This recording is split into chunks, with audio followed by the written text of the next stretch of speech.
Alors, on plonge aujourd'hui dans le monde fascinant de l'herboristerie magique. Ah oui, un sujet passionnant. On a tellement de choses à explorer. L'histoire, l'énergie des plantes, les rituels, le rôle de la lune. Exactement. On est loin de la simple tasse de tisane. Oui, on va bien au-delà des clichés. L'herboristerie magique, c'est une pratique ancestrale, Hmm.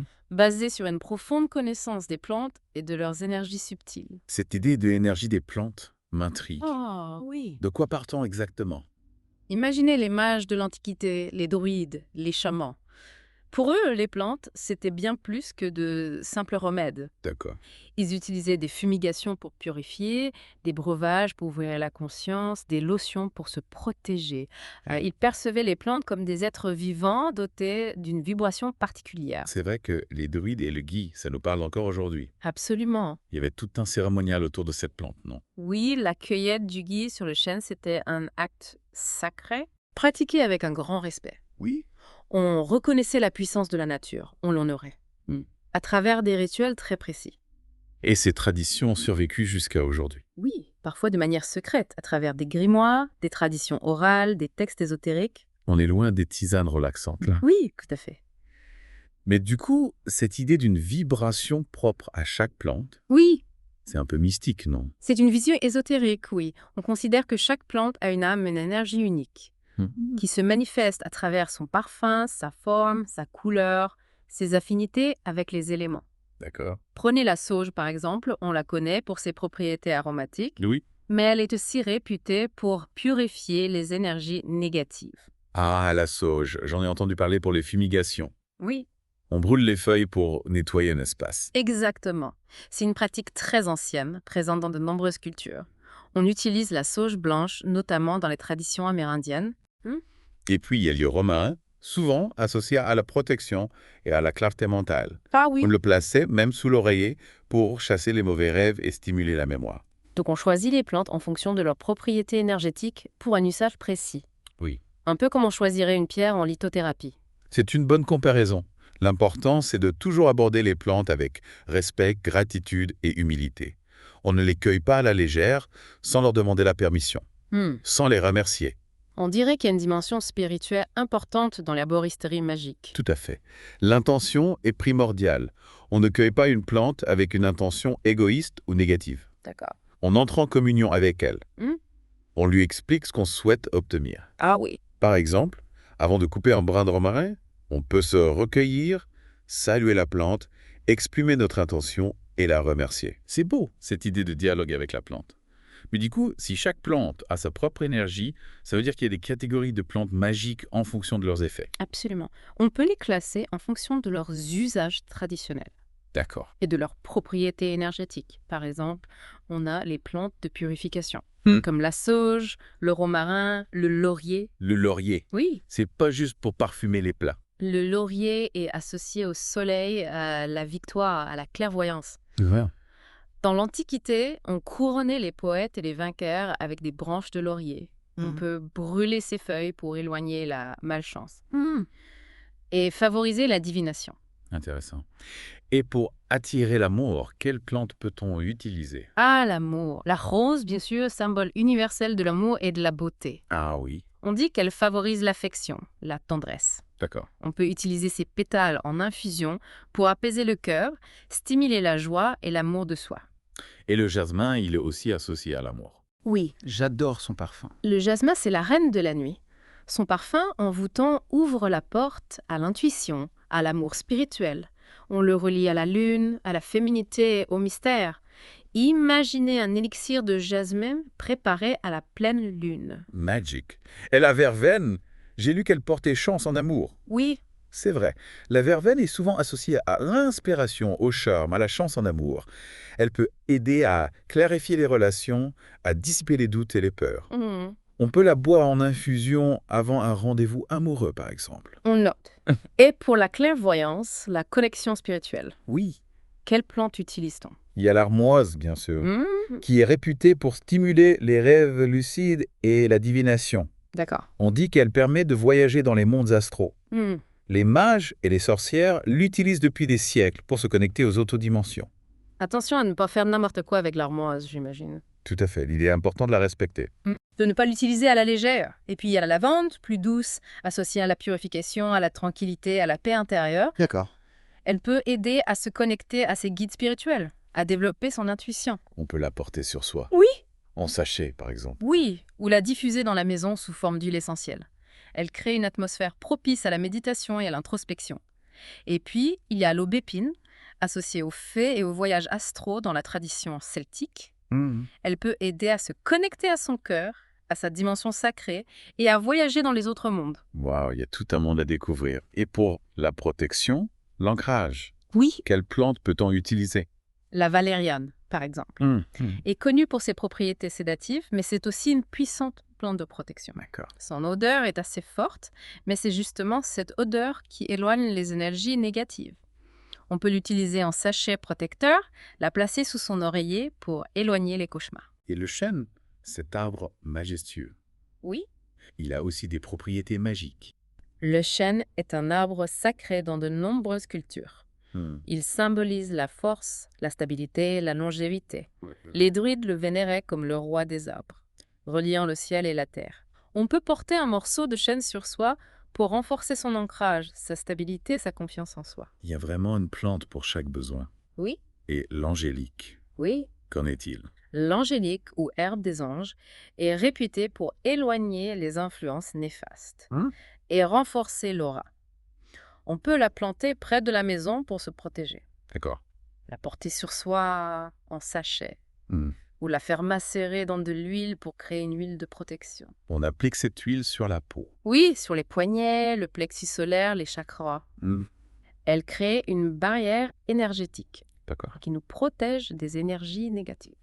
J'ai l'impression de redécouvrir le monde des plantes. Et ce n'est que le début, j'imagine. Effectivement, maintenant que vous avez un aperçu des bases de l'herboristerie magique, on peut passer à la pratique.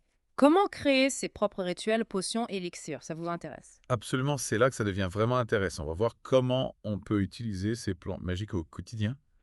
On peut commencer par les potions et les élixirs. Oui. C'est un peu l'image qu'on a en tête quand on pense à la magie. Bien sûr, mais attention, ce n'est pas juste mélanger des plantes au hasard. Chaque geste, chaque ingrédient a son importance. Préparer une potion, c'est un acte rituel. Ça demande de l'attention, de la concentration. Alors, concrètement, par où on commence? Donnez-nous un exemple. Imaginons que vous avez besoin d'apaisement, de clarté mentale. On pourrait faire une infusion avec de la verveine et de la camomille. La lavande pour la relaxation, la verveine, pour la clarté, la camomille, pour la douceur, ça a l'air délicieux. Exactement, mais avant même de faire chauffer l'eau, prenez le temps de tenir les plantes dans vos mains, de les sentir, de visualiser leur énergie. Fermez les yeux et formulez votre intention. Par exemple, vous pouvez dire que cette infusion m'apporte la paix, la clarté et la sérénité. C'est important de verbaliser son intention à voix haute. Oui, ça permet de l'ancrer dans la matière, de lui donner plus de force. Ensuite, vous versez l'eau chaude sur les plantes et vous laissez infuser quelques minutes en respirant profondément l'odeur qui se dégage. Et on déguste cette infusion en pleine conscience. Oui, chaque gorgée devient un moment de méditation, de connexion à soi-même et à l'énergie des plantes, un rituel simple mais puissant. J'adore. Et si on veut concocter un élixir d'amour, là on est vraiment dans la magie. Ah, l'amour! On va utiliser la rose, bien sûr, symbole de l'amour et de la beauté. On peut y ajouter du jasmin pour la dimension spirituelle et un peu de miel pour la douceur. J'ai lu quelque part qu'il fallait préparer cet élixir à la lumière de la pleine lune pour amplifier son pouvoir. La pleine lune, c'est un moment magique. L'énergie des plantes est à son apogée. Vous choisissez un récipient en verre transparent. Vous le remplissez d'autres sources et vous ajoutez des pétales de rose, quelques fleurs de jasmin, une cuillère de miel, en visualisant l'amour qui infuse l'eau. On dirait une recette de conte de fées et on laisse reposer toute la nuit sous la pleine lune. Exactement. Pour que l'élixir se charge de l'énergie lunaire le lendemain matin, vous le filtrez et vous le buvez en méditant sur l'amour, la tendresse, la compassion. On peut aussi le partager avec la personne qu'on aime. Bien sûr, c'est une façon de lui offrir un peu de magie, de douceur, d'amour. Et si on a besoin de protection, on peut aussi préparer une potion avec toutes les énergies négatives qui circulent. Ça peut être utile. Absolument. Pour une potion de protection, on peut utiliser le laurier, le romarin et le clou de girofle. Le laurier pour la force, le romarin pour la clarté, le clou de girofle pour éloigner les énergies négatives.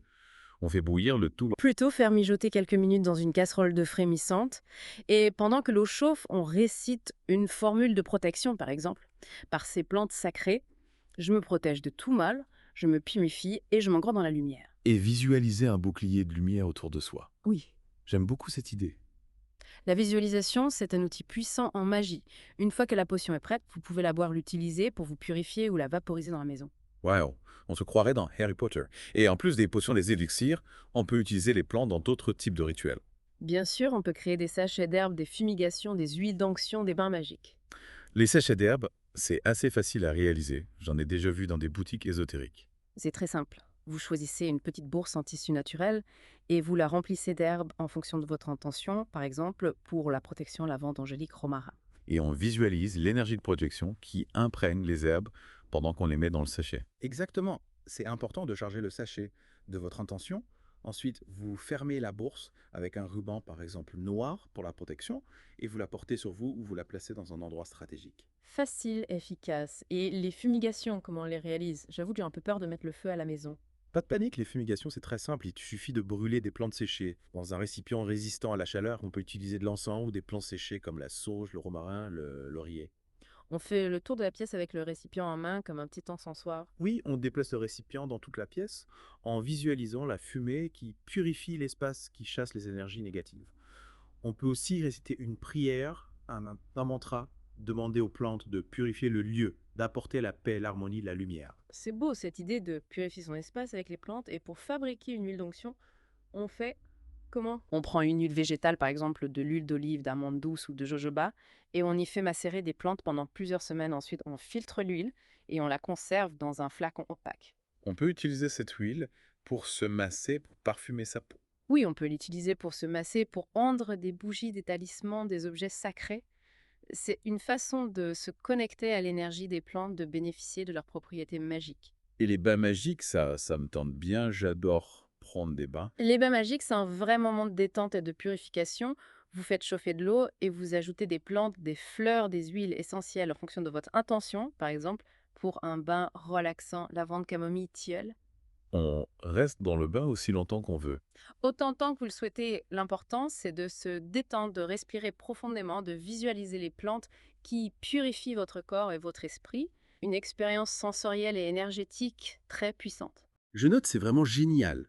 Toutes ces possibilités qu'offre l'herboristerie magique, mais avant de se lancer tête baissée dans la création de potions et de rituels, il y a des précautions à prendre. J'imagine on ne manipule pas ces plantes n'importe comment. Vous avez raison, la première précaution, c'est de respecter les plantes. Avant de cueillir une plante, demandez-lui la permission, remerciez-la pour sa générosité. Ne prenez que ce dont vous avez besoin et ne cueillez jamais une plante si vous avez le moindre doute sur son identité. Un peu comme des champignons, on n'avance pas n'importe quoi. Et si on veut utiliser les plantes pour se soigner, il faut consulter un herboriste. On ne s'improvise pas guérisseur. Exactement. Certaines plantes sont toxiques, voire mortelles. Il est important de consulter un herboriste qualifié avant d'utiliser une plante à des fins médicinales. Et j'ai lu aussi qu'il fallait tenir compte des cycles lunaires quand on pratique l'herboristerie magique. C'est vrai? La lune a une influence sur tous les êtres vivants, y compris les plantes en lune croissante. L'énergie est propice à la croissance, à l'expansion. C'est le moment idéal pour semer des graines, planter des intentions, attirer l'abondance, l'amour, la prospérité. Et en lune décroissante. L'énergie est propice à la purification, à la libération, au lâcher-prise. C'est le moment idéal pour se débarrasser des mauvaises habitudes, des pensées négatives, des énergies stagnantes. Donc si je comprends bien, il faut choisir le bon moment pour cueillir ces plantes en fonction de ce qu'on veut en faire. Tout à fait. Et n'oublions pas la pleine lune, un moment magique où l'énergie des plantes est à son apogée. C'est le moment idéal pour réaliser des rituels, préparer des potions, charger des talismans. Et la nouvelle lune. La nouvelle lune, c'est un moment de renouveau, de nouveau départ. C'est le moment idéal pour planter des graines, semer des intentions, se fixer de nouveaux objectifs. On dirait qu'il y a tout un calendrier à suivre, mais c'est passionnant. Tout ça. Je sens que je me mets à observer la lune de plus près. L'herboristerie magique, c'est tout un art de vivre en harmonie avec la nature, d'écouter son langage et de s'inspirer de sa sagesse. C'est une invitation à ralentir, à observer, à se reconnecter à l'essentiel. Et à se faire confiance, j'ai l'impression que l'intuition joue un grand rôle dans tout ça. Absolument, laissez-vous guider par votre intuition, par votre curiosité. Le monde des plantes est un trésor infini de beauté, de sagesse et de magie. On se sent vraiment plus proche de la nature quand on explore l'herboristerie magique. Oui, c'est une approche différente. Loin des produits chimiques et des médicaments. Tout à fait. L'herboristerie magique, c'est un retour aux sources, à la sagesse ancestrale, à notre lien profond avec la nature. Hmm. Une forme de spiritualité en soi. J'ai lu que l'herboristerie magique, c'était aussi une voie de connaissance de soi. Ah oui. Ça paraît un peu profond. Pas forcément.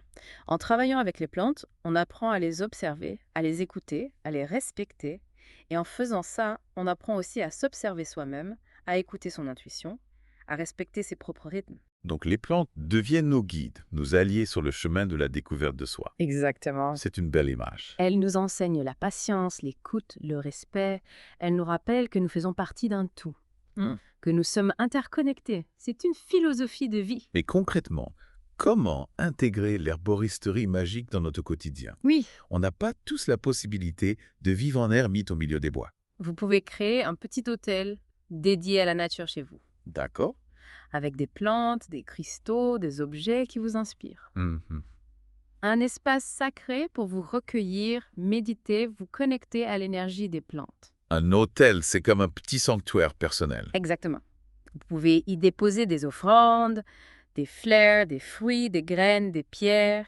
Vous pouvez y allumer des bougies, brûler de l'encens, réciter des prières, méditer, écrire vos intentions. J'aime beaucoup cette idée. Et on peut aussi utiliser les plantes pour se soigner. Bien sûr. L'herboristerie est une médecine traditionnelle qui utilise les plantes pour soigner les maux du corps et de l'âme.